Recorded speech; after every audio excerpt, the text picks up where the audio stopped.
Hello, hello, good morning, good afternoon, good evening. For those of you down under, I see we have Bulls Promo TV from Australia, but it's the only one from down there today. How are we doing today? Welcome to the chat. If you have a question for me, make sure you start your message with the letter Q so that it goes into my questions column. And yeah. Catching up in the chat here.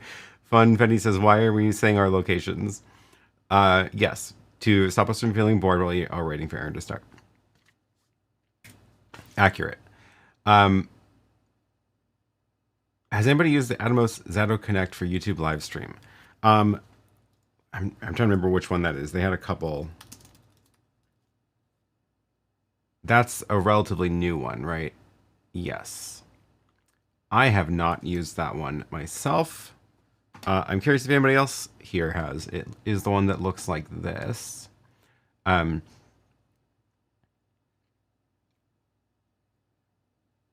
monitor, USBs, SD card, and streaming. No, yeah, I haven't used this one. I think I saw it at NAB, but I didn't have much chance to actually test it. Let me know in the chat if you have used it. Otherwise, we're just going to start chatting about live streaming and stuff. And starting with, yeah, it's been a week. It's been another week. I was out of town most of the week. And yesterday, for channel members, did a quick members-only stream. I guess it wasn't that quick. It was like 90 minutes. But did a members-only stream to catch up on my YouTube accounting, where I went through all my credit card transactions, bank account transactions, deposits from Stripe and Gumroad and stuff, and caught up on that and got a chance to see how I did for last month. And yes, thank you to everybody who has bought some of my used gear, because that made a huge difference in trying to catch up from the red where I'm at so far this year. There's still a few things left, so if you haven't seen that link, I just dropped it in the chat.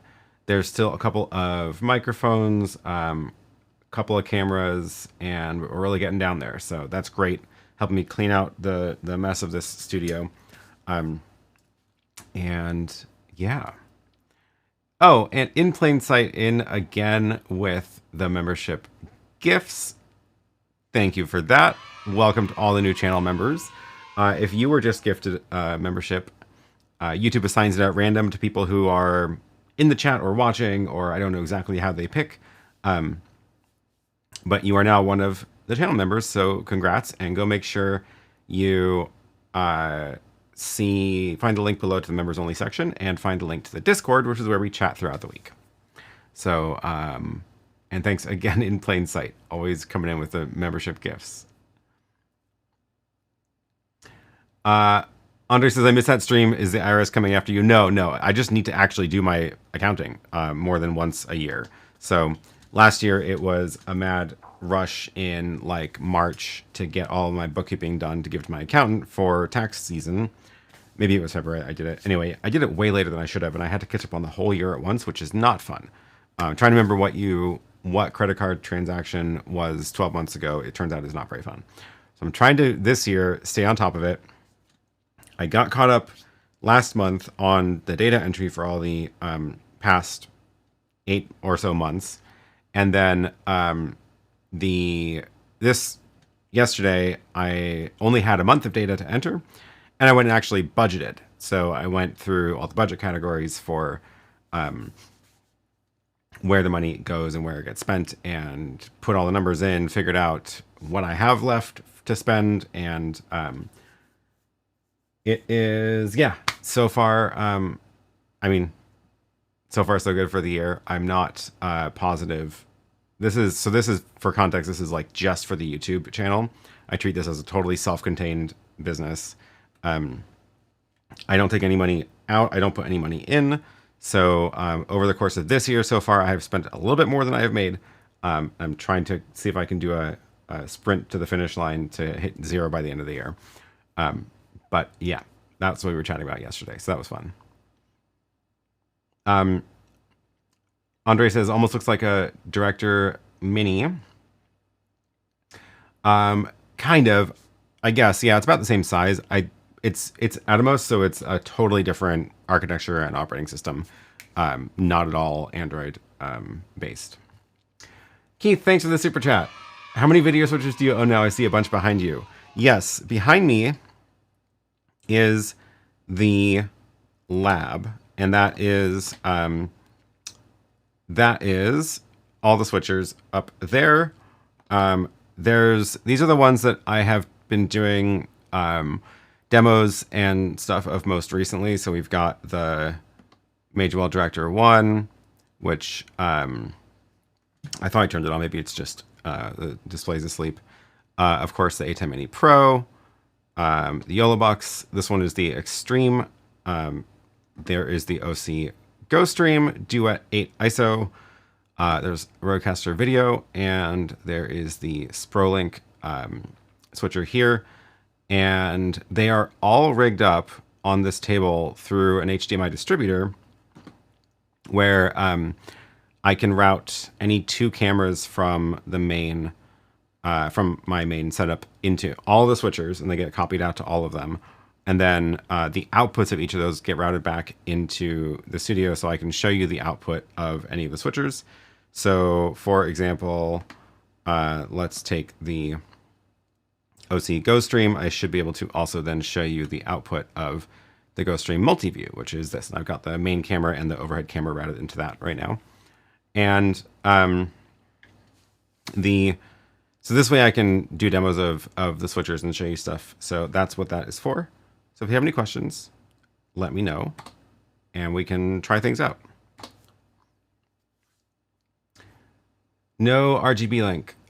No, I only have room for 6. I don't have any physical space left for more than that. And so I do have one of the RGB links here. I've tested it out a little bit.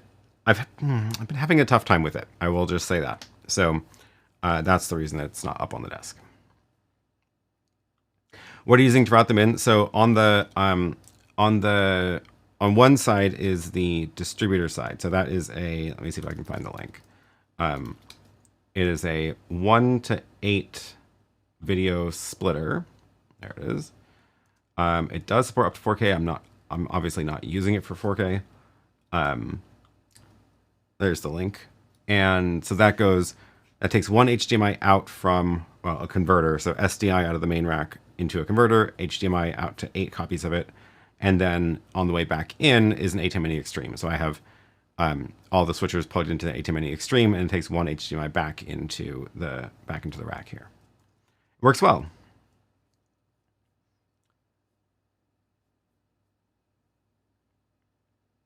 Benyal says, is there any mobile app to control ATEM audio mixer panel? We've got Mix Effect can do quite a bit. Let me see if I have this iPad turned on so I can show you. I think so.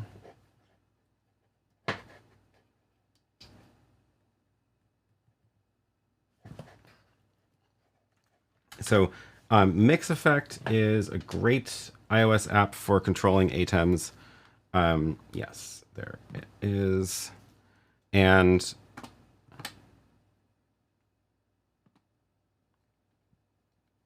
I'll drop a link in the chat for that. It is, looks like this. So this is the iPad on the desk here, and this is this is connected to my main constellation right now for the show, but it works with ATEM Minis also. Here, let me go up to the. Oh, I don't think I have that one connected.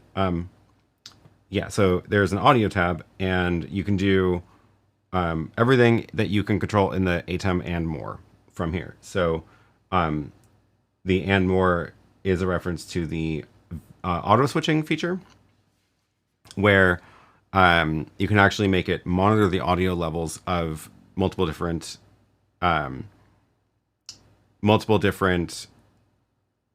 camera angles or audio inputs, and then based on which one is louder, it will auto switch to different camera angles. So you can do it for podcast switching, for example, where you are you want it to auto switch based on who's talking, and or cut to a wide shot when it's silent. So it's super cool. But yeah, this is a great app for that. Football Star, thanks for joining as a channel member. Oh, we have 2 Aussies now. I missed who came in from down there. I missed it.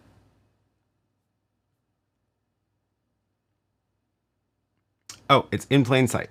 Of course. There we go. Wonderful. Da Vinci Girl says, what happens with your audio today? It's not so bad as the ResolveCon, but it sounds like you talk in a basket full of papers. Really? Nothing is different on my audio as far as I know. I'm sure people would have mentioned it if there was a problem. Is there any Android alternative? There was an Android app at one point. It was nowhere near as good as MixEffect. And no, MixEffect is iOS only. It is, honestly, it's so good that I would just get an iOS device for it. Like, you don't have to have an iPhone as your main phone in order to get an iPad and use MixEffect. It is worth the trouble of going and getting an iPad for it. It's really good. Everyone says audio sounds fine. Great. Okay. Maybe it's just a YouTube transcoding issue. Sometimes that happens.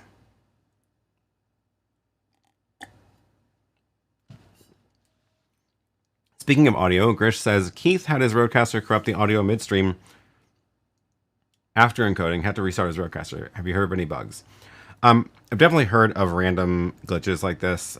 They do take it pretty seriously. So if anything like this happens to you, go and send an email to Rode support and tell them what happened, because they will definitely look into it. I have not had the audio get corrupted on mine. I did have, what happened last time? Oh, the last bug that happened on Lily's show 2 weeks ago. This was after the RØDECaster had been turned on for like 2 weeks, more than 2 weeks. And for some reason, the stream encoding, the frame rate was like weird. It was doubling up every 3rd frame. So it'd be like 2 frames of video and then another frame that was a copy, and then 2 new frames and then 1 that was a copy. So it was like skipping every 3rd frame. And it definitely, you could definitely tell, like visually, you could tell that something was off. I couldn't tell, like, I was like, is it just the wrong frame rate? But I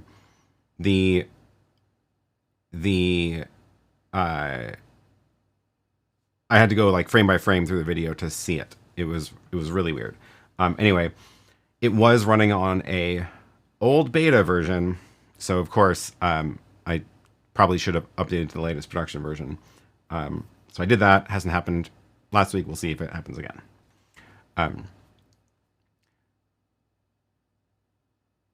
Grish says we had audio corrupt mid-recording on ours too. Shoot. Okay. Well, definitely write to them and tell them which audio channel it was, because like the audio processing for USB versus HDMI versus XLR is all totally different.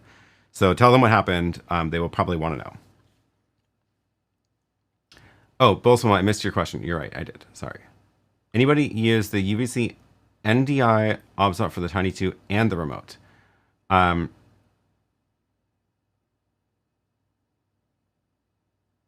UVC NDI. Wait, for the Tiny 2. I didn't think that had NDI. Oh, is that the... Wait, do they have a UVC NDI converter?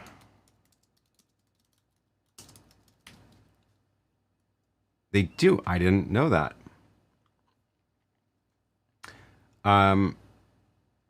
This is new to... Whoops. This is new to me. I didn't actually know they had made this. Because I saw the UVC to HDMI. That's the one. But yeah, cool. Okay. Convert UVC. So plug in one of their webcams. Give NDI out. They have PoE. Supported. Great. Oh, interesting. Micro SD card also. And then you're supposed to be able to connect their remote control to control the camera too. That's cool. That's neat. I didn't know about that. Yeah, I've definitely not used it, but let me know if you have. That is very cool. It is expensive, but it's cool. What about the reliability of NDI? Yeah, I mean, you have to be ready to handle NDI if you're going to use that. I do wonder which NDI it is because is it full NDI or NDI HX, or does it not tell us? It says, so if it's H264, I'm guessing it's NDI HX, but it's weird that it doesn't say. Yeah, that's weird. So NDI HX is more compressed, so it doesn't take as much bandwidth on your network, which is good. So it definitely helps a lot with not needing to make sure you have like solid gigabit everywhere. But yes, you're still at the mercy of your network. So there's always that. Michael says, I plan to use this in a conference room setup with one of their webcams that has whiteboard mode. Oh, that's a good call. Yeah.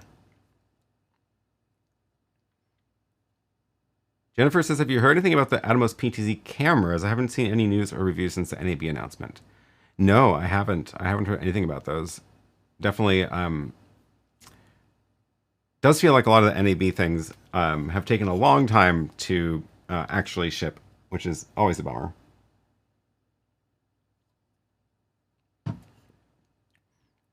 Andre says there's a trend towards LED poster panels, 9x16 event displays. Do you know any device that would take 16x9, slice it into multiple vertical outputs and send such panels, and then you can aggregate them?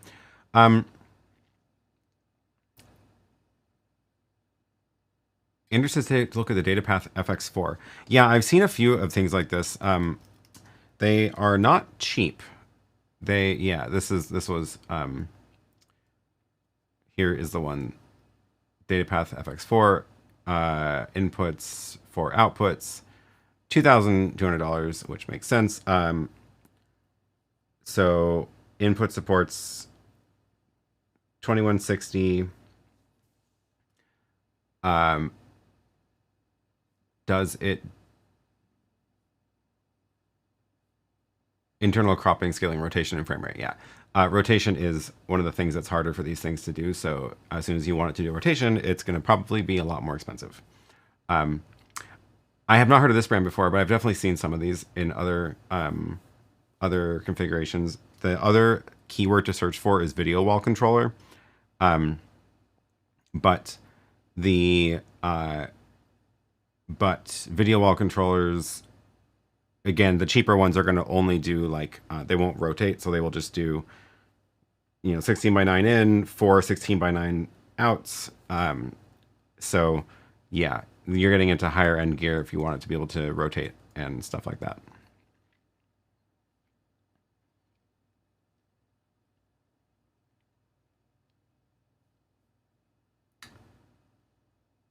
Am I running the beta for the Director Mini? No, I haven't installed any betas in a while, actually. And speaking of, I need to decide what to take on the live stream for the live stream next week, because I'm going to be out of town over the weekend for the first time in a while. I've been trying to avoid traveling on the weekends just for my own sake, but for this one, it's just not an option. I need to get to Montreal for a Monday morning event, and there really isn't another way other than traveling over the weekend. So instead of traveling on Sunday, during the live stream time, I decided to go Saturday so that I'm at least in Montreal on Sunday. Then I can also go to the Sunday night stuff for the event. So I will be remote for next week, which means I need to come up with a remote kit to bring with me. So curious what you think I should take. I'm leaning towards the Director One. Probably bring one of these just because they're handy little wireless cameras. I could point out my window or something. Probably will bring my Pocket 3. And maybe that's it. Maybe USB for the main cam, NDI or SRT for the wireless camera. Yeah, not sure yet. Still, I gotta figure out this week though, because I need to pack soon.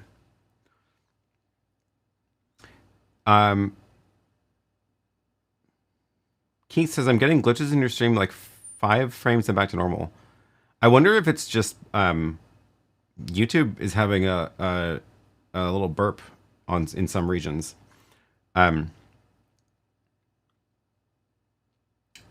Don't know what's going on with DaVinci Girl's audio either, because it's horrible noise, but suppressed with long delay of the noise. Nobody else is hearing that, and I'm not doing anything unusual, so it could just be in the browser. Just try to refresh and see what happens. Or is your name not showing up? You have to say hello from, otherwise it would be a giant mess of people showing up in weird spots that match random sentences.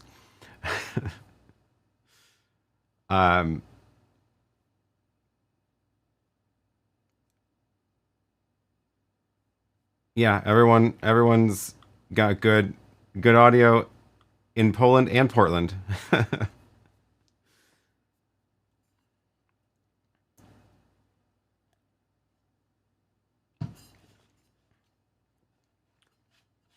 So yeah, the director one I think is going to be what I take with me, and probably that means DJI mic to go with a DJI camera, probably this little guy, and I don't think I need to record anything while I'm actually at this event, so I probably won't bother with recording kit, but streaming, yeah, Sunday stream from Montreal. We'll see what my hotel is like.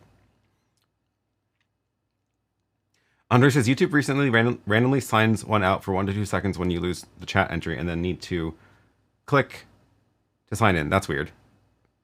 Everyone's been having, it's been a bad internet week. Let's just put it that way. With AWS going down on Monday or whatever it was. Yeah. Don't forget your LTE router. Yes, definitely. I'm going to bring the smaller one, which is, I think it's upstairs because it's in my travel bag. It's like the newer version of the GL iNet. It has a little screen on it. But it's got Wi-Fi 7, so my phone will be happy. And then that will just share internet to all my devices. Yeah. In Plain Sight says, been watching a lot of YouTube lives lately, and some chats display usernames and others display proper names like here. Do you know why? Really? Wait, so what are you seeing on in the chat? Is it the same as what I'm showing on the screen? Because that's not even a guarantee.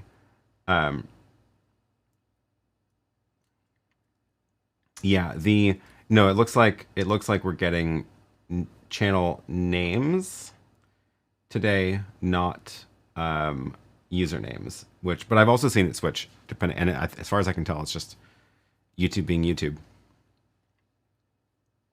GL iNet BE3600 Slate 7 is the model with the screen. Yes, that's the one that I have. It's just upstairs because it's in my travel bag because I bring it on most of the time when I travel. As long as if I'm gone for only a night, I don't bother because I'm only in the hotel for like 7 hours at that point. But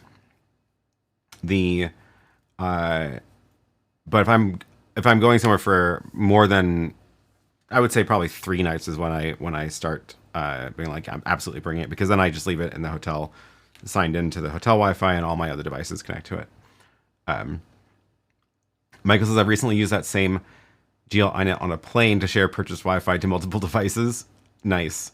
That's you know what? Actually, I should bring it for the flight because I haven't had a lot of long flights this year. It's been really a lot of short flights, like Portland to San Francisco or Portland to Las Vegas or Portland to Seattle, all of which are 90 minutes or less. And that is not enough time to justify spinning up a router in the plane. But since I'm going to Montreal, that's actually like there's a 5 or 6 hour hop in there. So that one, I will probably want internet. It's also not a red eye. So I might try that. See what kind of battery I need to bring to power that.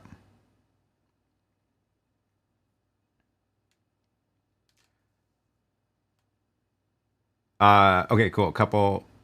Of course, pick a mic as well. I think I'll probably just bring the DJI mic because it pairs directly to the Pocket 3, and I love just not having extra cables and stuff. So, the Mic Mini, it's obviously not the best mic in the world, but it's surprisingly good, and it's just like no fuss. It just pairs to the Pocket 3, and the audio will come in from that camera then, and that way it's already in sync if that's my main camera. So just less fuss.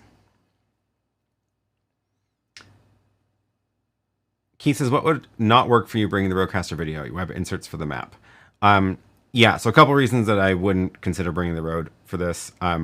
Mainly, it is it's bigger than all the other options. It's bigger than the YoloBox Mini or the Director One, and it is just, it's like overkill for what I'm doing, where it's like one stream on a Sunday morning. In a hotel room that I'm not also like running event, venue sound or something like that. So, if I were recording the talks at this conference or something like that, I might then consider it as an option.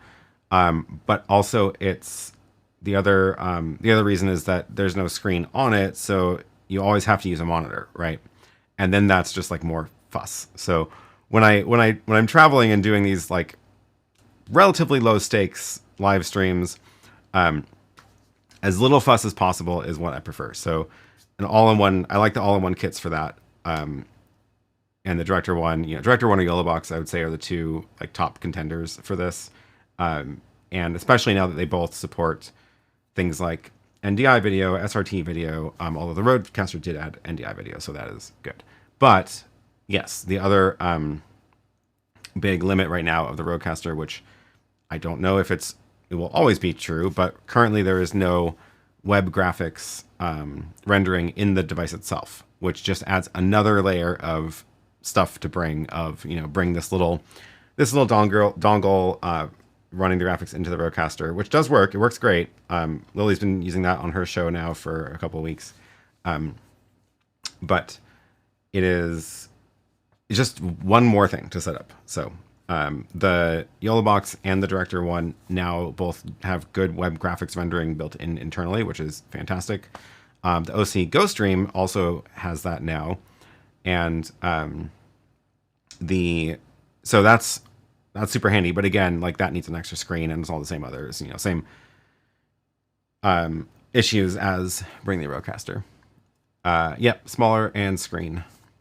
Did I sell the Director Mini and keep the Director One? No. So the deal is with when I sell gear, I only sell things that I actually bought myself. So if a brand gave it to me, I will not sell it. It does not feel right to me. I'm not trying to make money off of the free gear that people send me, even if it's something that's like a couple years old and they don't expect me to do any more videos on it. I don't feel right selling that and trying to make money from it.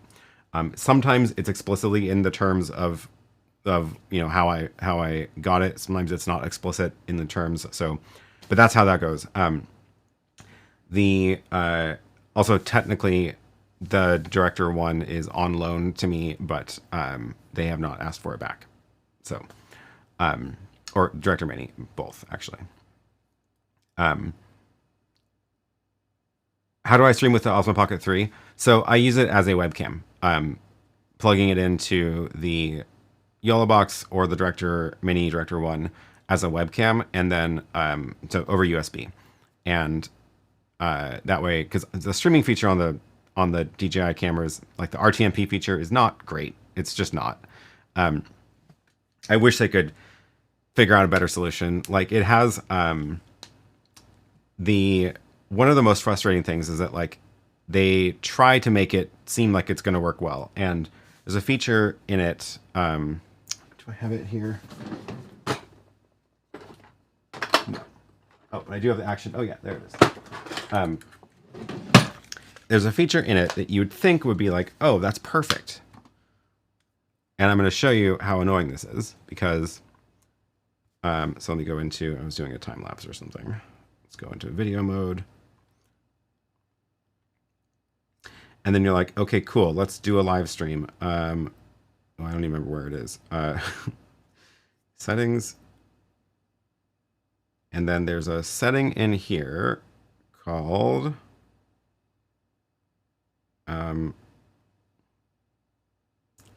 continue last live stream. And then it says live stream has expired.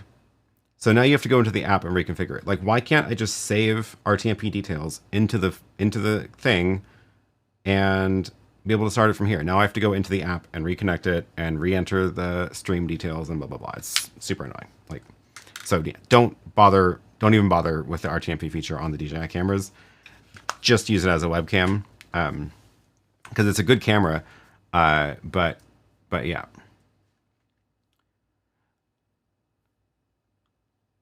One might use a YoloBox, which accepts a USB-C webcam input.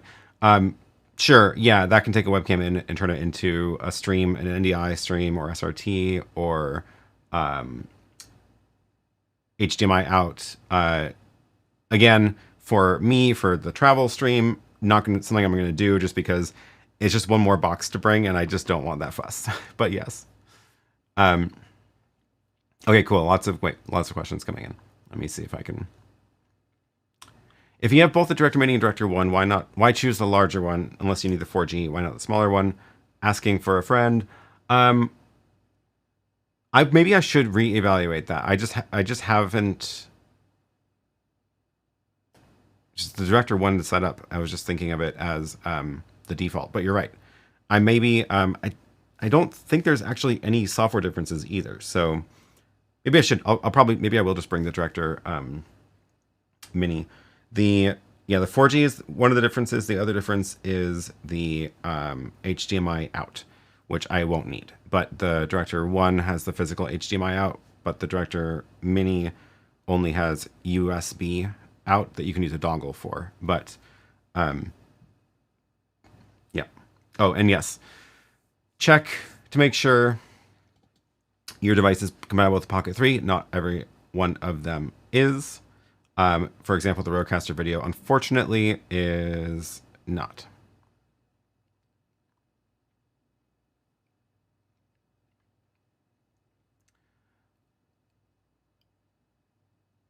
Michael says, speaking of NDI, we lost our presentation computer feed and the distro AVNDI OBS plugin and spent most of the stream trying to get it back without restarting OBS, but only a restart brought it back. Oof, that's frustrating. That is very annoying. This is another example of why I like treating these things, why I like a more modular approach to this, because like if OBS is if OBS is your single, everything is going through OBS, then if there's a problem, you have to take the entire stream down. And this is a downside also with the YoloBox, the Director Mini, the RØDECaster video, et cetera, all these kind of all-in-one boxes. And it's a trade-off of, do you accept the risk of having to restart everything versus like what I'm doing right now, where the streaming encoder is actually a ATEM Mini that's not at all connected.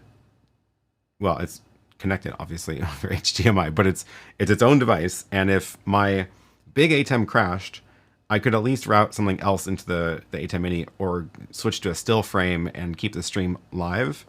And that kind of thing is obviously not like critical for this particular live stream. Nothing is going to happen if I go off the air right now. People will be a little bit confused and a little bit sad. Life will go on. But if you're doing like a paid gig for a client where, you know, it's high stakes and your paycheck is on the line, it's a very different story. And that's where the redundancy and backups is much more important.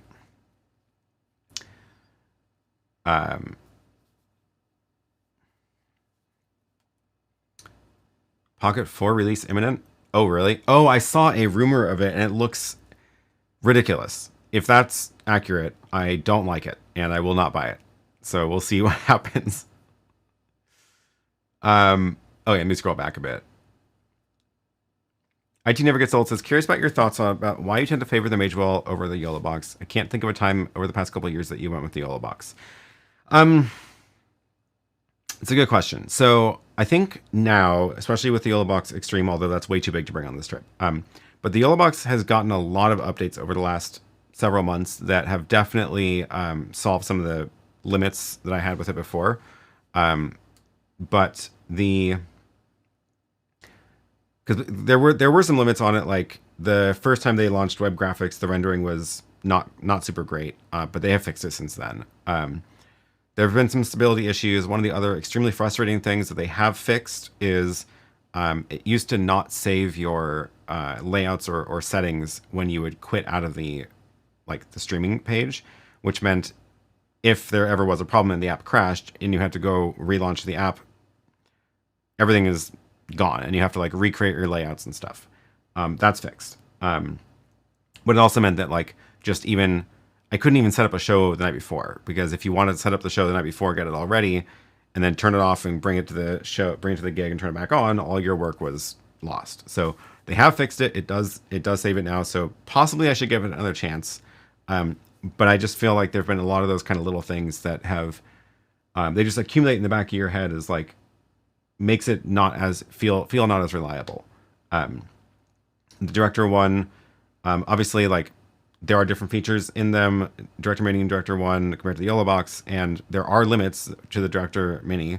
It does different and sometimes fewer things, but it is always, I've always had a more stable experience with the Director line, as in, yes, it has limits. It can't do, ISO recording of all the channels, whatever, but like I know what the limits are and it always does what it says it will do. So it's always just felt like a more reliable one. But that said, it's been a while since I've actually pulled the YoloBox out and tried to use it like running around somewhere. So it has improved a lot in the last couple of months. So I should probably give it another chance. Razor Baby says, I purchased the AVKANS Go after your recommendation and use it all the time as an NDI up on the altar of churches, and it's worked 100% perfect. I am so glad to hear it. I have been very impressed with that little camera. That is the, I'll drop the link to that one. It is in my opinion, far better solution for most things that you think you need a GoPro for. Wireless camera, supports NDI. It has optical zoom, so you can actually zoom in a bit and retain the quality. It has NDI SRT out. So the other nice thing is that if you configure it and then shut it down, when you turn it back on, it will auto connect to the last Wi-Fi you had configured. It will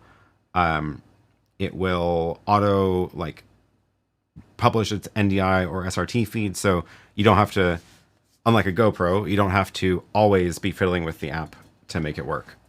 It's nice. It's a good little camera.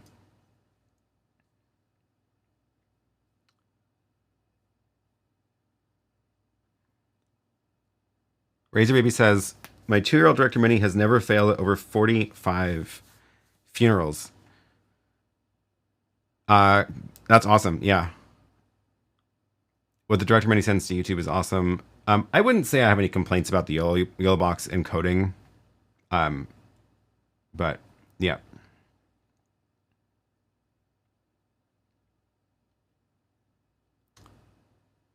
In Plain Sight says, we use SRT from the YoloBox back to home and from home to the internet. We don't stream directly to YouTube from the YoloBox. We have redundancy also. Oh, that's a good call. Totally. Yeah.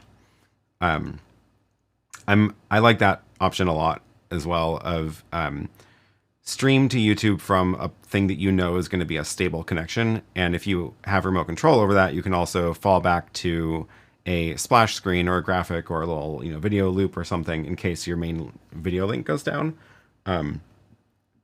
Definitely good for a backup. Or you can switch to a different receiver also. And then you keep your, in the field kit, the the less reliable, but you're not pushing to YouTube from that. I'm probably not going to do that next week because, again, like the stakes for this show are relatively low. Or if you think I should and you want to learn more about, what it takes to do that, I'm happy to try. I've done it before. I used to actually do it quite a bit, but yeah.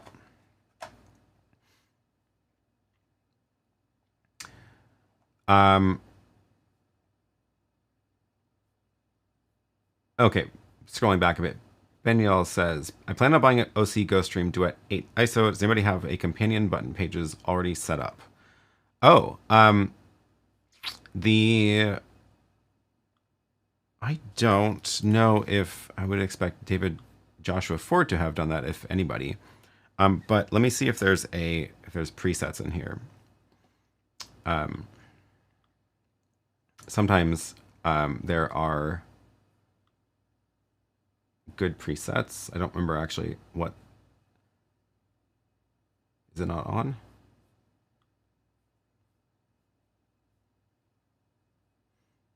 Where did it go? Oops, I should stop that from GoStream. There you are. Oh, it's not even installed.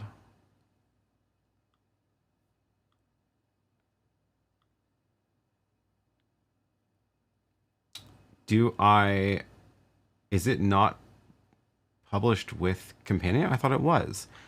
Maybe it's in the update, which I haven't installed. I did migrate this Companion over. Well, yeah, I don't know. I don't know if I haven't seen a Companion presets anyway. Mike says, coming in late. Did I miss the water heater temperature check? Oh yeah, we should check that out. Let's see. How is it doing? We have. Oh, I did fix the vent pipe. Let me show you a photo of that. Yesterday I did that work. So yeah, there it is. I tied it up. I cut the hose shorter because there was way too much. Tied it so that it's actually attached to the ceiling. Kind of a weird angle to look at. This is like looking up. And now it's short and out of the way. It doesn't droop everywhere in the room. So this is just pulling air, but it's pulling air from the top of the room now. And it turns out it's extremely effective. Here is the temperature of the water heater. So the garage closet is this orange line. So you can see yesterday it was getting pretty toasty. Oh, interesting. It was like the fan was slipping on and off. So something's wrong with my automation. It needs to be a little bit less sensitive.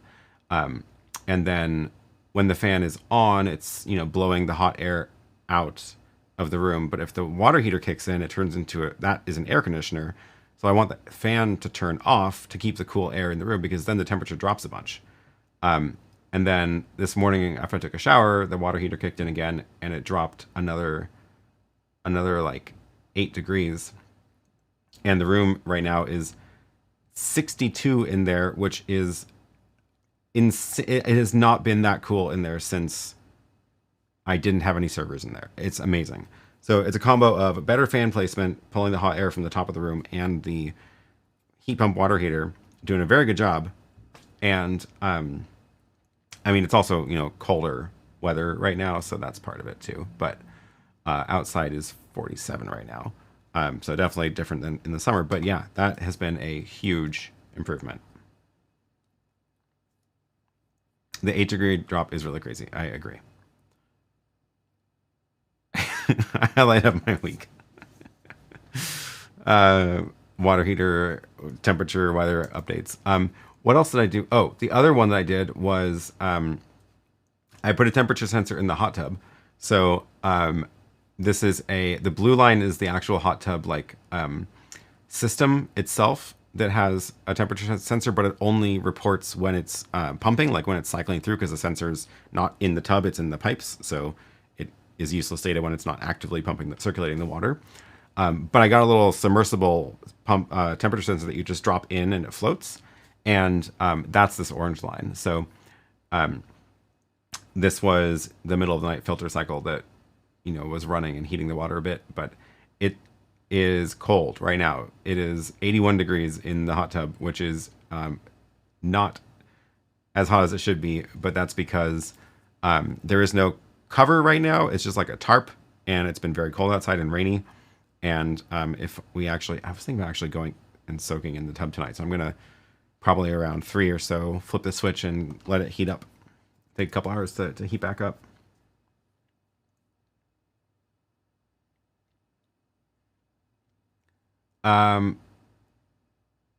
Okay. Let me go back through here. Oh, the first release of the Osee module was on their own GitHub, but it had button presets. Yeah, I remember there being presets. That's right. It was something you had to install manually. I don't know if they've bundled it into the latest release, but update mine and then check. Andrew says, on the RØDECaster bug, I've also had it. The good news is the audio tracks do have the clean audio, so you just have to sync it. Oh, that's good. That's good to know. So it's just the program encoded audio that has the problems when that happens. That's good. Key says, what is the Blackmagic device and what does it help over the new key feature? Does it eliminate OBS for chat overlays? So it is, this is the Ultra Studio Monitor 3G. It is Thunderbolt in and then SDI or HDMI or both out. So you can run this into the RØDECaster video and then you get software on your computer can output video into that channel. So we do use OBS still for the chat overlays, but instead of OBS having to output over a monitor, like a physical HDMI port, this lets it output and not steal one of your computer monitor slots or deal with having the mouse cursor show up or anything. So then, because this is only one channel, it doesn't have the key fill, you do have to use chroma key or luma key on the RØDECaster video. But that was another update they did on the RØDECaster in a relatively recent update, which is oh, I need to update my RØDECaster software before I can do that. I should do that. The update was that you can now use a video input as an overlay instead of having to create scenes for everything. So you can send like a green screen graphics out of OBS, chroma key it in the RØDECaster, and then use it as an overlay on top of everything. So it works great. It works perfectly for that. I'm going to download the RØDECaster app and install that and update the RØDECaster. Not on the beta.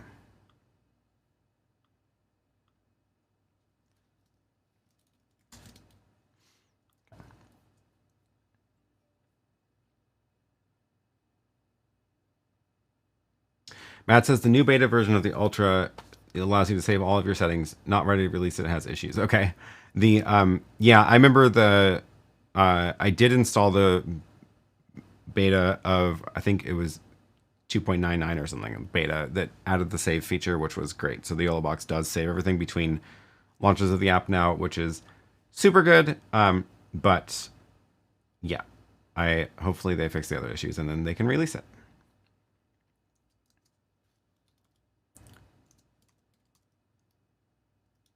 RØDECaster app. Let's see. Now I can update to 1208. I will do that. Okay. Alan says the latest release of Companion does have the Osee presets. Oh, great. Okay. So I need to download and upgrade Companion as well. Okay, where was I? I edit projects. Have you ever experienced not being able to load video sources recorded to the internal SSD on the YoloBox Extreme? Transferring to the SD card works, however. I don't think I've tried that particular combination. Interesting. That's very weird. No, I've not tried to record something in the YoloBox and then load it back in as a video clip. I've definitely done that, but I think I've only ever done it on the SD card now that I think about it. Escritorio Geek says, my budget is limited. Do you recommend the Cinetrix Stream 1? What is the price on that? That is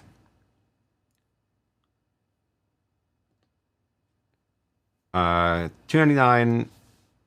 I don't know. I don't remember if I've used this exact one, but it looks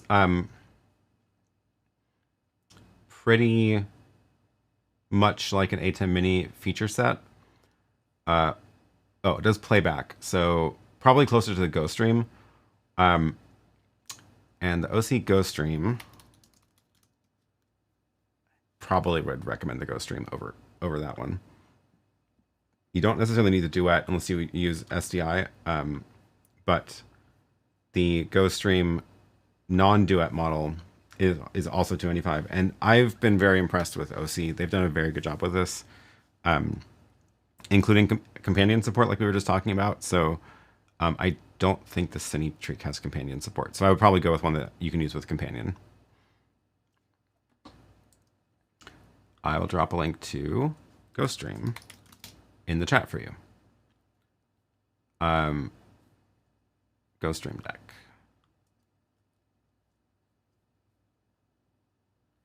Updating live, is this a TVJ stream? Well, I'm updating a device that I'm not streaming with live, so I don't know if that really counts.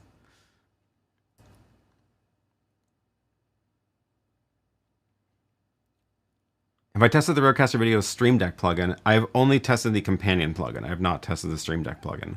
I don't use the Stream Deck software. I only ever use companion, and especially now that they have the little network box, I'm probably never going to use the Stream Deck software ever again. So this little thing is you can plug in USB into the Stream Deck, and then this is provides network and power over Ethernet to power this. So you only need one network cable now going to this, which means you can have Stream Decks wherever you want, as long as you have network there, and you're not limited to length of USB cords to get Stream Decks anywhere. So yeah. Oh, and updated. Great. What was I going to show in the RØDECaster app? Oh, the overlay feature. So let me route my graphics into it. That would be Ultra Studio Fill, and then I'll show that message. So if we look at the RØDECaster interface, input 2 is the chat now. So that's coming out of, it's equivalent to coming out of this box. And it has a black background right now. So we could Luma key it now, because they also added Luma key. We just have to find the right Luma key value. Probably easier to look at this on a background to see if I got it right. And I guess that's how Luma key is going to be a little bit harder to get right than Chroma key, but I don't want to change my OBS right now. Okay, and then we make the background transparent. And now I'm never going to cut to that camera angle, right? I'm going to be here, and I want to use that as an overlay. So now if you go into your overlay section, you can use any of your media as an overlay like normal, but now you can also choose one of the inputs, and camera 2 is the chat. So now overlay D is actually the chat overlay. So if I tap it to bring it on air, then we should see the chat message show up in the RØDECaster, which is super, super handy. And that's what you can use this for. So this will get your graphics out of OBS, web page or whatever in OBS into the RØDECaster, and then you can use it now as an overlay. And now if I cut to any other inputs in the RØDECaster, which I only have 2 inputs plugged in. So let's see what is like, yeah. So, I have these different scenes. So as I cut to the different layouts, the overlay, the chat overlay is staying in the same spot because it's an overlay. It's not part of a scene anymore. So the workaround is no longer needed, which is great. So that's super cool. I should probably undo this before I forget that there is a key on that. Great.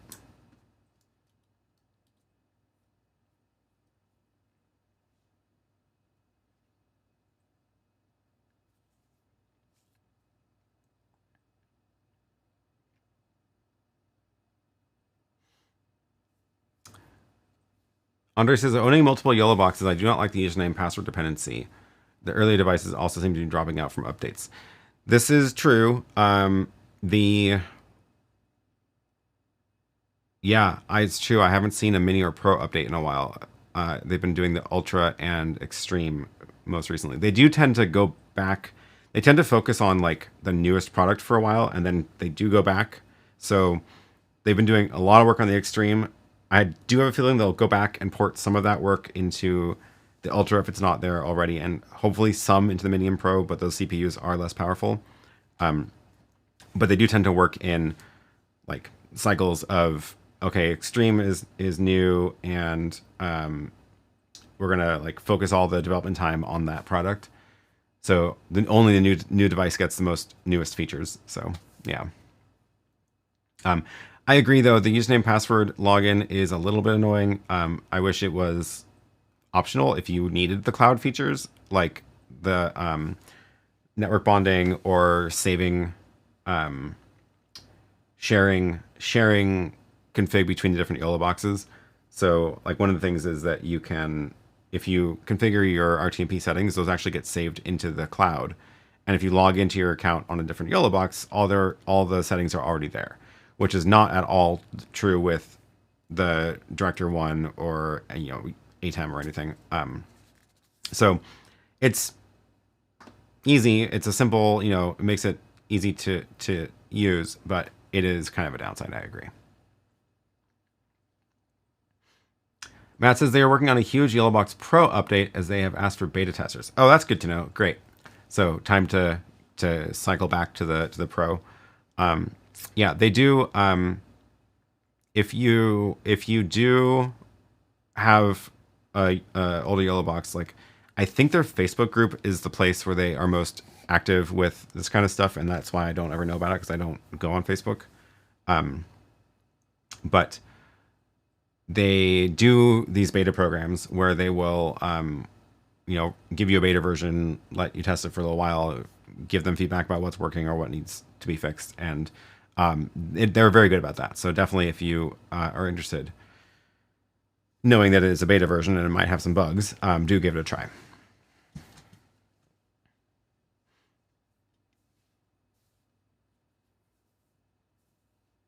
I need to enlarge the lab, preferably wall-to-wall desk. Yeah, I am building new shelves.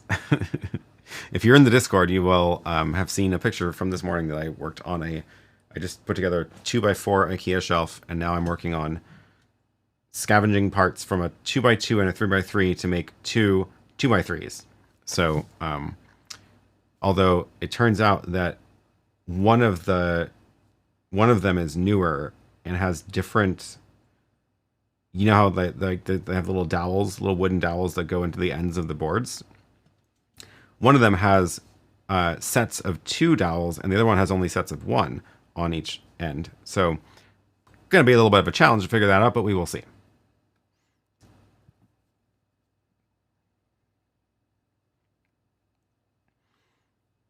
Maybe he needs a wider desk for more switchers. I guess I do actually have a little bit of room left on that shelf behind me. So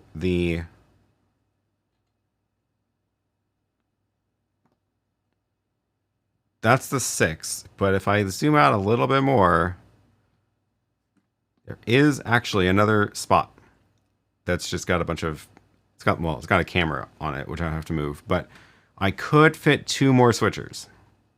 And I do have 8 outputs from the HDMI distributor, which is those boxes. Those are the HDMI distributors. So I do.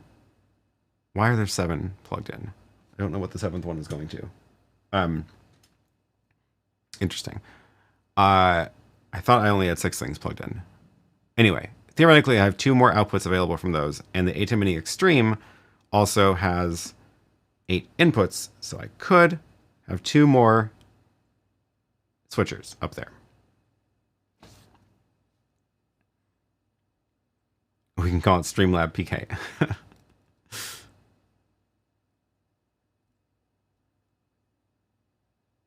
It's all on Facebook. I got them set up a Discord, but they don't use it. Yeah, bummer.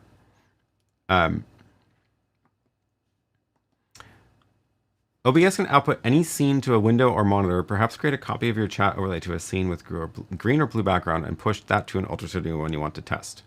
Oh, that's an interesting idea. I've never... Can you output to multiple... I don't think you can output to multiple deck links, though.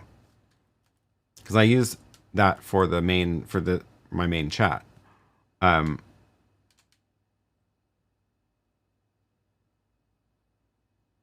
Yeah. What is, because if I go into here, it's just, you can choose one. You can't choose multiple. So I don't think that would work. I would need to be able to say, output this scene. Oh, geez. Clicked it. output that scene to something else, which, yeah. Right click on the scene. That only goes to monitors, which I don't want. There's no way to choose a different deck link.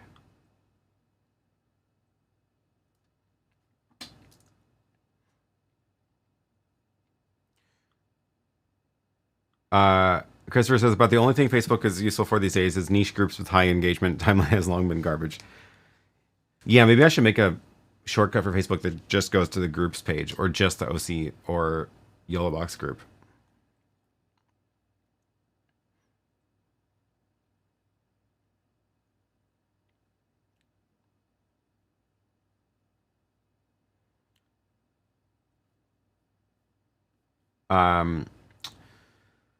Marcin says, how do you do the Home Assistant temperature graph? It is, I mean, mostly built in, mostly a built-in feature. It's any of the values that you track, you can then show a graph for. So if you have any sensor that's, you know, recording data, you can go, and this is just like a built-in widget thing. So if I go and you just choose which of the values you want. So like I can do outdoor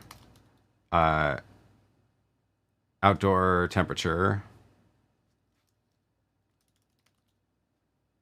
Where is my outside temperature? Outside temperature, there it is. So I could graph that along with the hot tub temperature, for example, which actually might be kind of handy to see how those correlate. I think I only have 2 weeks of data in here. Let's see what, yeah. So now I can see how often, well, it'll be better once I get the orange line to have more history, but now I could see like how often is the heating cycle running based on the outside temperature. It looks like when the temperature was going up to 63 outside, it was able to sustain its, 103 target. But now that it's dropped, it's definitely not heating up all the way. I'll leave that there. Yeah, it's Home Assistant's fun. Lots of stuff you can do with it.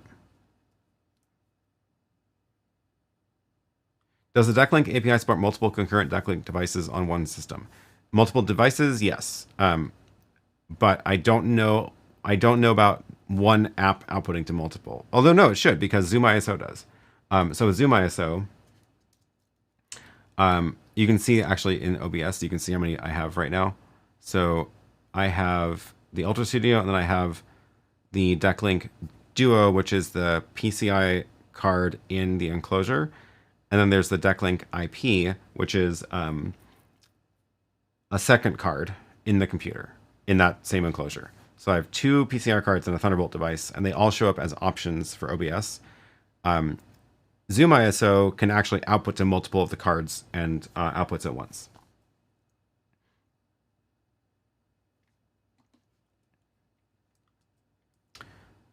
What are you doing? Says the small Ultra Studio device and a DeckLink PCI card with multiple outputs behave the same way. Sort of.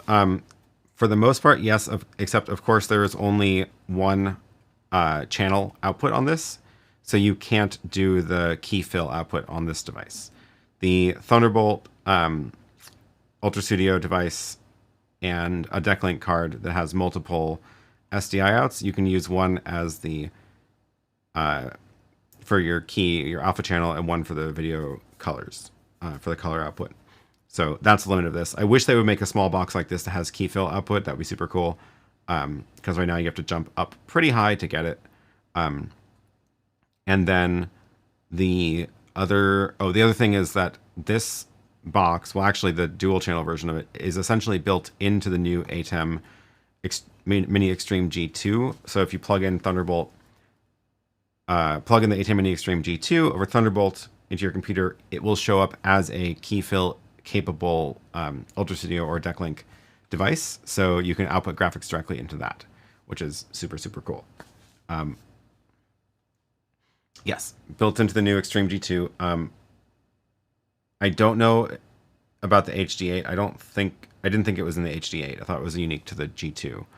But it is 2 channels. So it's the key fill. Well, it's one video one video channel key fill output. So you, unlike the Decklink cards where you can choose the mode, that's one of the other things about the Decklink card. Here, let me go show you that here. So in the Decklink setup, you can choose what, it's very confusing. Okay, so here we have Decklink Duo parentheses 1.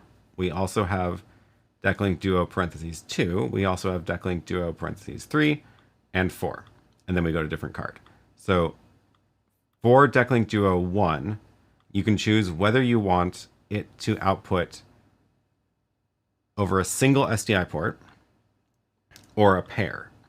So if you choose single SDI, then this video channel, number 1, is a single physical output. If I go to Decklink Duo 2, this one is set to output a single video, its single video channel over a single physical port, port number 3.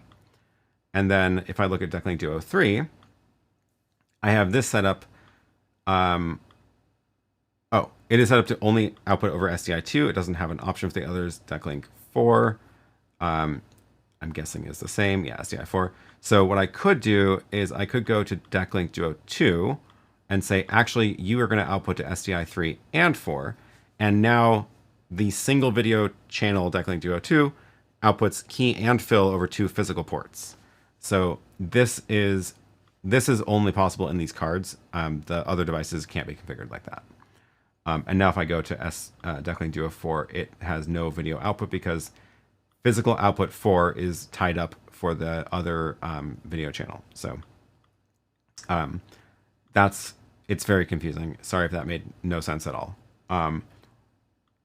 This one obviously doesn't have that because it's there are no outputs. And then here's the one I'm using for the chat right now. So video, I think there's no options for it because it just always just goes. So it's HDMI out and key fill output. You can choose what you want the video input to be from, but yeah. Yeah. Oh, Doc Rock is here. Hello, hello. Something might say hello. Good to see you. Thanks for joining. It's so stupid that SDI doesn't support an alpha channel over the main channel. Yeah, I don't know why no one's tried adding that. I assume it's just because it's like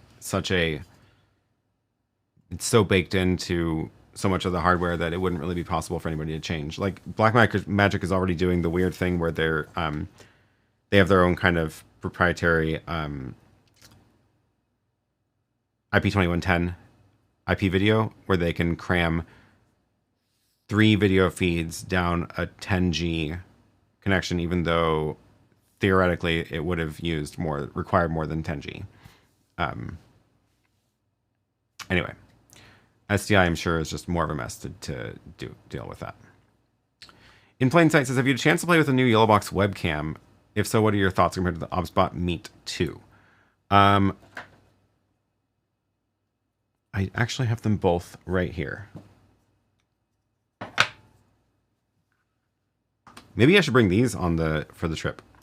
It'd be nice if I had a quick way to show the outputs of these, but I don't have any USB capable devices in front of me.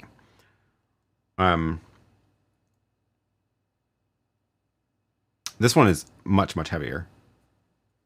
That's my first impression. I've only played with it a little bit. I should bring this. I'm going to bring it on the trip. It'll be a good secondary camera. Maybe I can try to rig it up as an overhead or something. What can I use to show you the output of these right now? Tom did a whole thing on the S3, and Photo Joseph did too. I saw that. Frank has been asking me to do that also. I probably should. Yeah, it's definitely a solid little camera, but I am kind of curious to compare it side by side to this. What would be a good way to do this? I kind of wish I had the Director Mini in front of me. Doc Rock says, I have the new YoloBox S3. It's very good. They both look good for the price. What is the price difference? I actually don't remember the price difference. YoloCam S3 is $200. And OBSBot Meet is $129. Oh, and it comes in fun colors. It's always a way to get me. Look at that. Dog says I need to do my video too.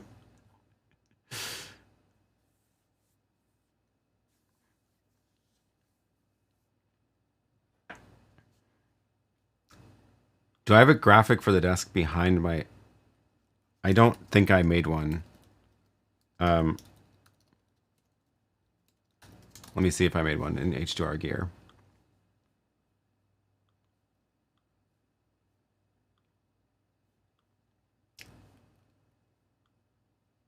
Oh, I started.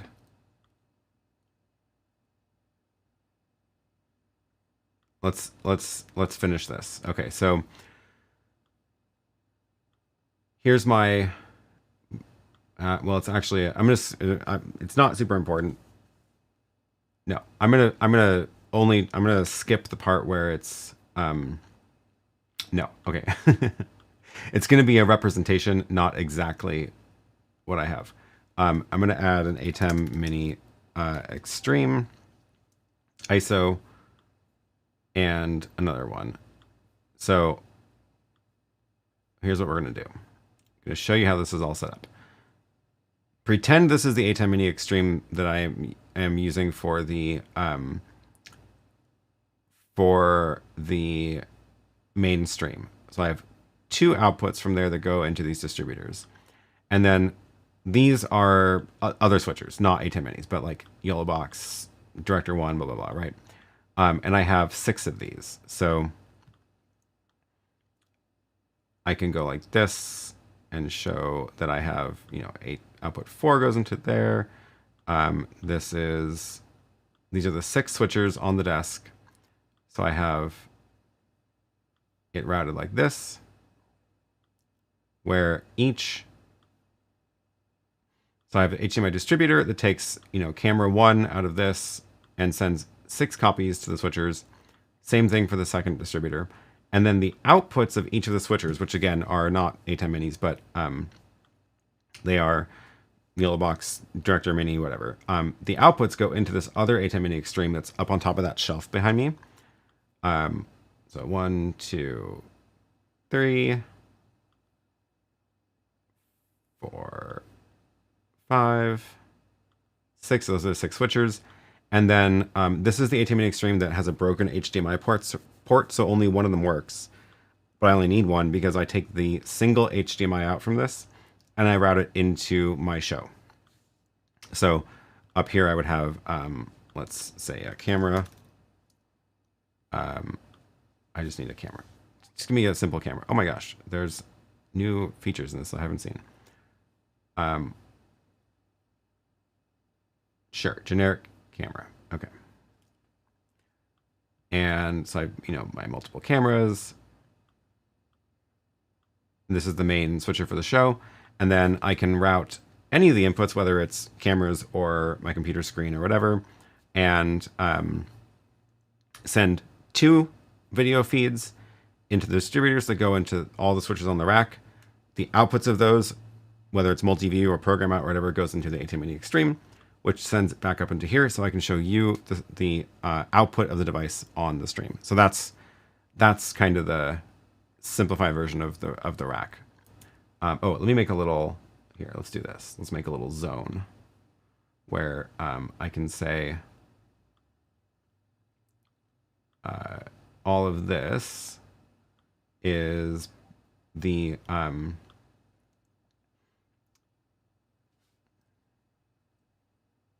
this is the lab shelf. There we go. Oh, I guess the HDMI distributors are also on the shelf. So that's everything that's on the shelf. And I just have long SDI cables that go over to it. The list of videos Aaron needs to do is longer than my grandkids' Christmas list. Yeah, I don't know how I'm gonna do it.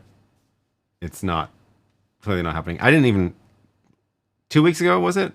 2 weeks ago, I said I was going to snip out the demo I did of, what was it? It was like, I've even forgotten. But I have a local recording of it, and I did a demo of something, and I was like, I should just snip that out and post it, and I haven't even done that. But, yeah. Yes, thanks to John Barker for H2R Gear. That software that I was using is my free influencer version of it, but John is nice. He hooked me up with a plan, but it's a great piece of software for making those kind of diagrams. Will the YoloCam S3 work as a webcam in the RØDECaster video? I can't remember if we tried this. I feel like we did. We can try it. Let me try this the cheap way, which is to just here. Let's try that.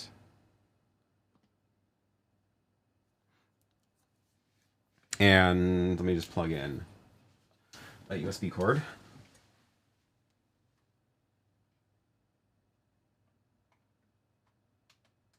What is that one? Oh, I already have one.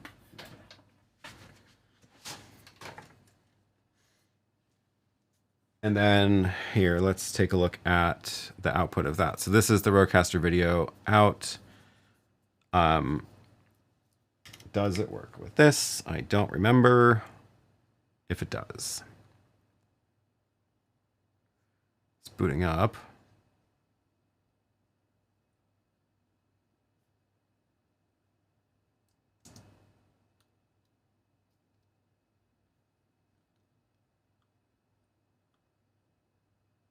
Oh, it looks like it works.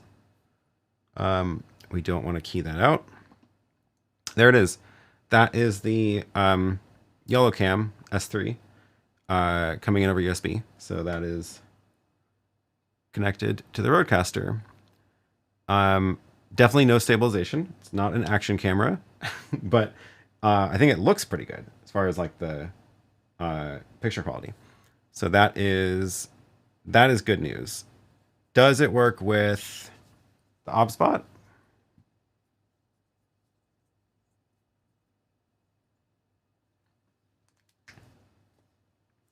Let's see if that one works.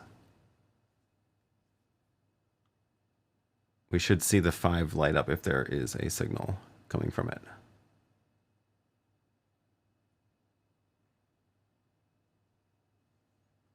Looks like maybe not. So if we do this, unsupported.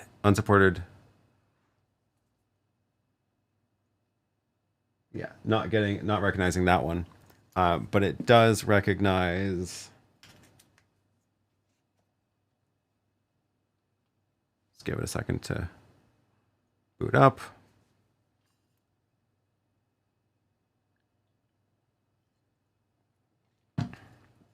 There it is. Details. Yeah, we're getting 1920, 1080, 30 frames a second out of that. Great. Well, that's good to know. So that's a difference.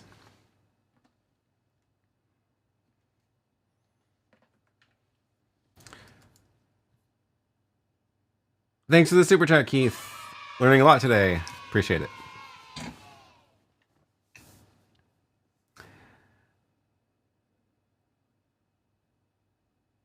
Am I using Visio like software to draw the diagram? No, that was H2R Gear. I dropped a link to that in the chat. It's made specifically for making video diagrams, which is great. And you can create presets of your gear, and the community's made a lot of presets of gear already for that as well. Got to bite in the Zoe box. UVC is UVC in theory. You say that, except it's not, unfortunately. It's because UVC is like the does not require a certain video format. There's a couple of different options, and the RØDECaster video is unfortunately relatively picky about the formats that it supports over UVC. So many cameras actually don't work with the RØDECaster video over UVC. Pocket 3 being one of them, which is a real bummer. So maybe the Pocket 4 will fix this, but if this could work over USB to the RØDECaster video, it would be amazing. But hey, at least we know the YoloCam S3 works with the RØDECaster video. UVC is UVC. No, it's not. So it's a difference between here. Let me look up the RØDECaster video support. Okay, UVC. So there's only supports USB devices that provides an uncompressed UVC signal, YUV or NV12. Unsupported compressed formats are usually MP4 or H.264. So a lot of webcams actually only send an H.264 video feed, and they don't send uncompressed webcam, uncompressed UVC. So that's why things like the Meet or the Pocket 2 don't work with it.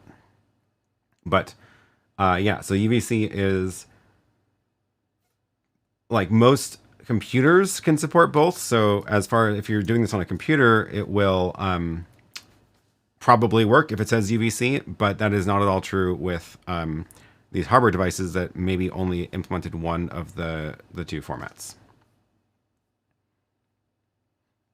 More on Rode to fix than the camera manufacturers. I mean, kinda, yeah. You could say that it's Rode's responsibility to support all the supported UVC formats.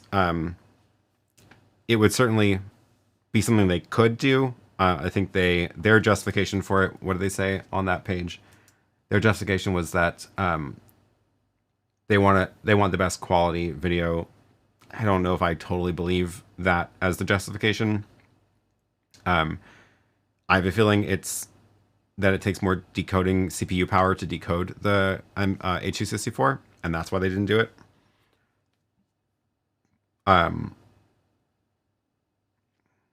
Wait a second.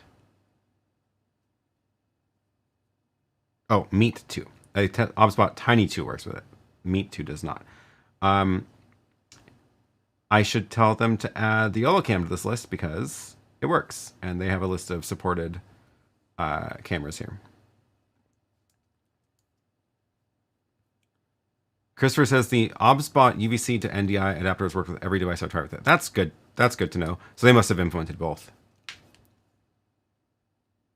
Starting to feel like the NDI discussion from last week. Yeah, I mean, NDI is arguably worse, but yeah.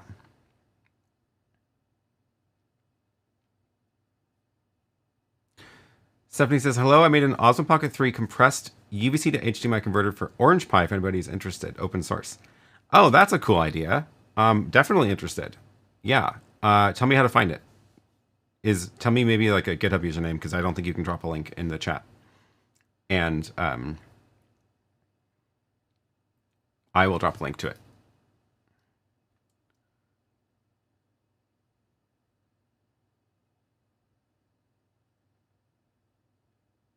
Art says, you'll have to join me at the Procrastinators Anonymous meeting that we may have next week. This is about all the videos I need to do? Yeah.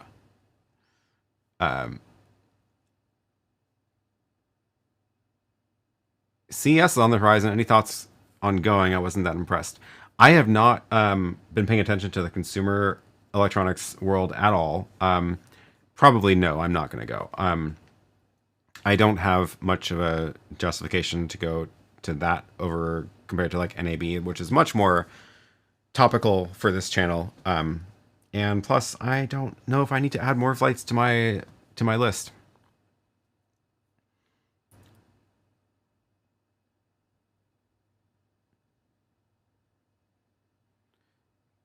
Do you know why some SRT streams work right away while others don't? I'm testing the Live View Studio, and this combination works from OBS, but not from the web presenter.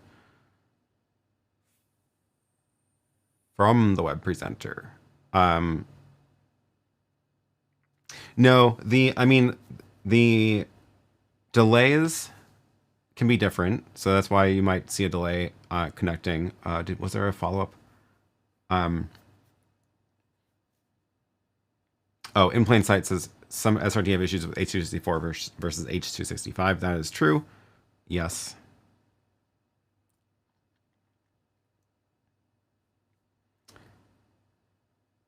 You missed NAB in New York City. I did. I was somewhere else during that week that I had a conflict.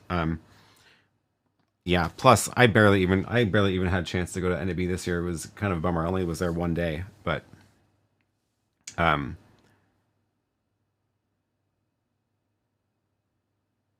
hopefully I'll be able to go next year. Looking at my calendar over there. What do I think about the last YoloBox Ultra? The last YoloBox Ultra?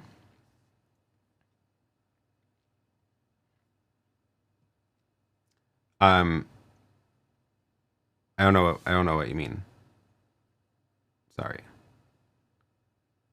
It's on GitHub at DJI Osmo Pocket 3 to HDMI 4K 60p 50p. Cool. Let me go look that up really quick so I can drop a proper link into the chat for that. That's cool that you did that. There it is.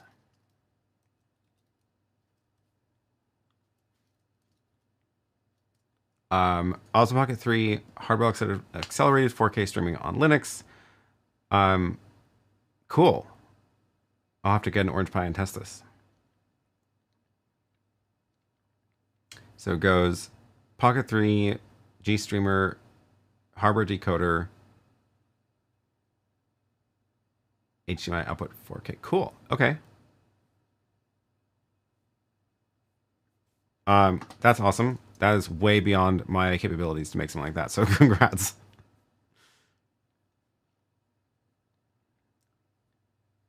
Am I working with Rode as a beta tester? Yes, I have beta tested several of the last updates of the RØDECaster video. And although I feel bad because the last one I didn't have a lot of chances to actually properly give it a test. But I did just get an invite to a new round of beta testing, which I can't obviously say what's in it. But once again, I will be looking forward to it. So yeah.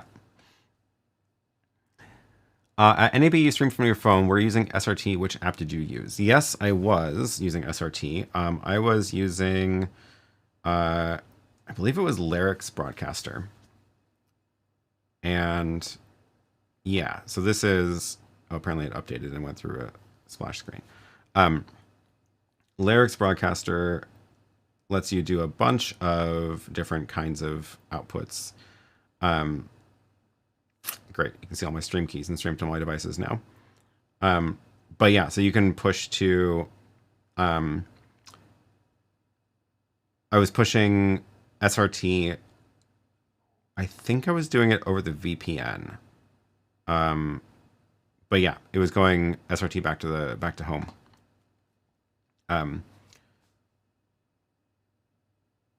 Is that how I did it? No. Wait, yes. I think I did a video about it. Didn't I do like a little, at least live, not a video, but like didn't I talk about it after NAB?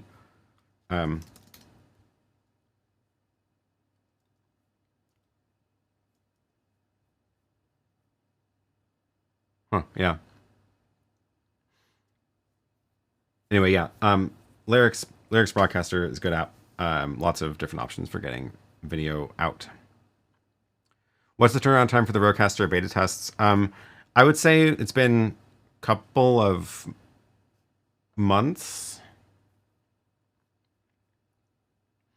Lyrics is a paid app. I was looking for a free alternative. I found Mavis Camera works well with its bitrate, but not with custom bit rates. Oh, interesting. Okay. I guess I bought Lyrics long enough ago that I've forgotten about it. Christopher says, I can confirm the Pocket 3 into the UVC NDI adapter works even at 4K as long as the adapter firmware had the 4K update loaded. Oh, that's cool. Is that the OBSBot? Yeah, interesting. 85 minutes. Now it's been 90. I should probably go. I need to go build some IKEA shelves. There is a free Haivision SRT app. Cool. And now the RØDECaster, the Rode app supports NDI, which is also, I believe, free. And it works with other non-Rode things.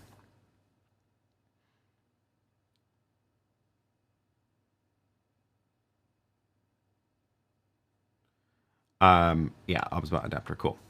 Okay, yeah, I should go. I have to go build some IKEA shelves. I have a 2x4 built. I need to put a 2x3 on top.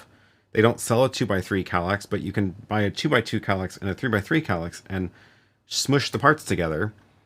and create two 2x3s, which is kind of cool. So I'm going to put that on top. I'll need to find a way to strap it down so it doesn't move. And then I'm going to build 4x3 and a 3x2 on top of it next to it. And I made a little diagram of all this. Where did it go? That is my plan for how I'm going to clean up some of this mess in here. But get more shelves and put things on shelves. Also, buy some of my old cameras. They're not even that old. Some of them are relatively new. Buy my stuff so I can ship some more boxes out of here. Yeah, here's the plan. So I have this is the one I just built. This is so the goal is to have this be 3 tall and 2 wide. So if I use these parts highlighted for that shelf, it should work. And then the other one, this one's going to be 2 tall and 3 wide, and I should be able to do it with these parts. Oh, I'm missing a line. That one also. End cap. And I was thinking about how could I get away with not having it double up on that, but I can't figure out a way to make it really attach securely. So I think I'm just gonna have to deal with a double wide down there. Anyway, this is my project for the rest of the day, probably.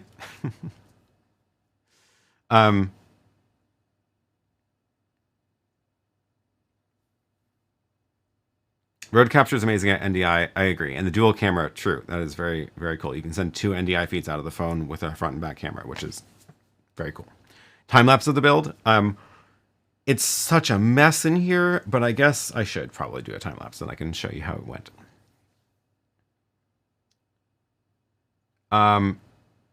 Will there be a stream of building IKEA? I don't think I'm going to do a stream of it, but I'll try to film a time lapse so I can show you next week. But I do need to also figure out where I'm going to move this desk because it's in the way of where I want to put the shelf. So that's going to be fun.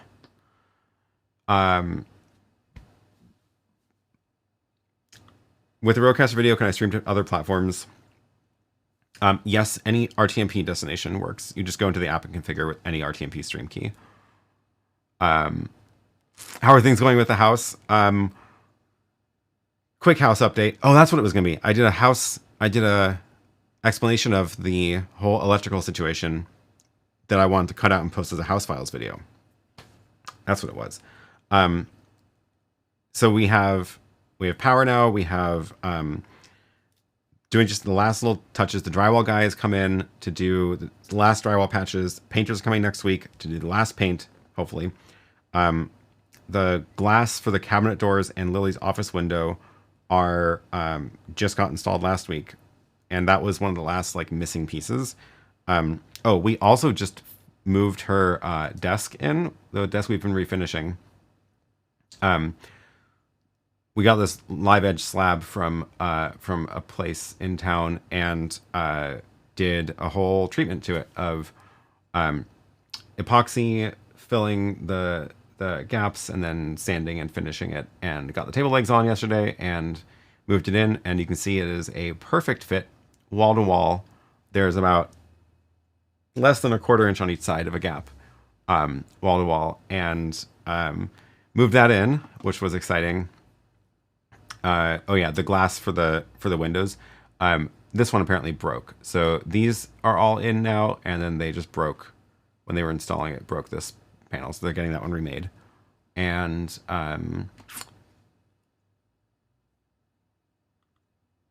yeah, it's looking like a house now. The electrician came in and did the last interior lighting, so it got that little lamp and the chandelier and stuff. It's really looking like a house. So yeah, can't wait. Doorknobs, still a few doorknobs missing, but yep. Get over the mess. Life is a mess. I would like it to be a little bit tidier in here. You can see that even this desk is, oh, my Instant Pot stand mixer boxes there because I don't have a place for it until we move into the new kitchen. Love the cat door. Yeah, that is for the litter box. It is. I did this so long ago that I have like kind of forgotten how cool it actually is. But it's the deal is the cats enter from this side, and then this is the bathroom door, and this little space underneath the stairs has a cabinet door that opens into the bathroom. So if we're cleaning the litter box, we can open the side door, pull the litter box out, and then flush straight into the toilet, which is great. So, yeah. How far away is the new house from where you are now? It's about 5 feet away. It's that's why the construction for the house has affected things like power for this studio, because it's all in the same lot.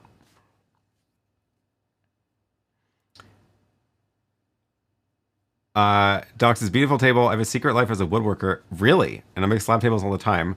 Still nerdy because I use a massive Laguna CNC. Oh, wow. Okay, that's cool. Yeah, this was definitely a one-time project for us. Also, having now done that, like we started with it, the slab was relatively flat when we started. Like they had the shop that it came from was like a furniture shop, so I don't know why it was, you know, considered an offcut for them, but they had done quite a lot of the work of planing it down, and it was already like pretty flat.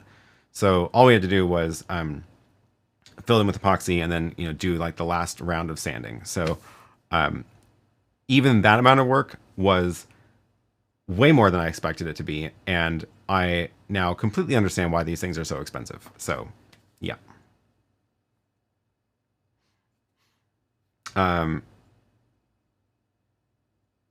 Yeah, okay. It is a lot of work, yes. And we only made a couple of mistakes that hopefully nobody will ever see.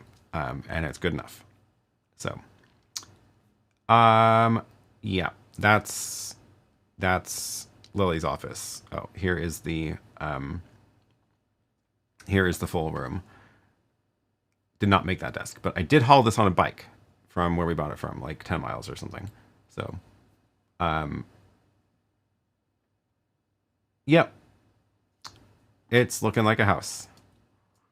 Actually, pretty soon, I think after they get that window pane in, the old phone is awesome. Yeah, thanks. That is the, that phone is actually connected to the house phone system. It has an extension. You can dial other phones. When you ring the front door doorbell, that rings and you can pick it up and talk to the person at the front door, and let them in by pressing 9. So, or spinning 9. I should make it 1 so it's faster though, because it actually has to spin the whole wheel around. Anyway, yeah, after we get the last window pane in, which hopefully is happening today or tomorrow, that's the last thing in that. Oh, the paint. The paint needs to happen. Just one wall is missing paint. After that happens, then we're gonna set up Lily's live streaming gear in that room. Haven't quite figured out where it's gonna go yet. We were debating like should this be the shot that you see on camera, or should we put the gear on the desk facing the other direction, get some sort of table clamp for the desk, or whatever. So we're gonna start with this being the shot, because I can take the pole that we use in the current house and move the whole pole in here and set everything up on the pole. And this is the only spot where the pole makes any sense. So it'll be looking this direction. Also, we don't need to buy anything then, because everything is currently on the pole, so we can just move that in. But we'll have to figure out where to put the RØDECaster, where to put the Stream Deck might get connected directly into this network port with a network port converter, because there's a network jack under the table there. So I do plan on doing, at the very least, a studio tour of her studio once we get it all set up. So sometime in the next couple of weeks, hopefully.